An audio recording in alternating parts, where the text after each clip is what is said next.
John had been living in the same small neighborhood for the past 5 years and had grown quite accustomed to the same faces, the same sounds, and the same sights. It wasn't until recently, however, that he started to notice something strange about one of his neighbors. John's neighbor, a peculiar old man, had moved in about a year ago and didn't seem to fit in with the rest of the community. He kept to himself and rarely interacted with anyone, except for the occasional nod of recognition when John would pass him on the street. At first, John thought nothing of it, but as time went on, he began to notice that his neighbor was often out late at night, and he could sometimes hear loud noises coming from his house. One night, John decided to investigate, and he crept closer to his neighbor's window. Peering in, he saw something that made his blood run cold. His neighbor was standing over a woman, who was bound and gagged. The old man was holding a knife and was muttering something under his breath.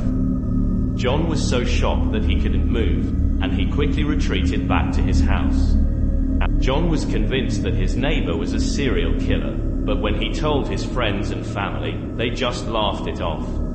No one seemed to believe him, and he was left with no choice but to investigate the matter himself. John started to keep a closer watch on his neighbor, and he soon noticed that the old man was often disposing of large black bags in the middle of the night. He also noticed that the woman he had seen in the window had disappeared without a trace.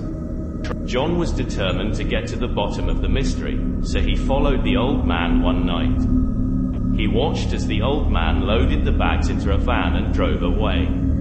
John followed the van until it stopped at an old abandoned warehouse on the outskirts of town. John was about to enter the warehouse when he heard a loud scream coming from inside.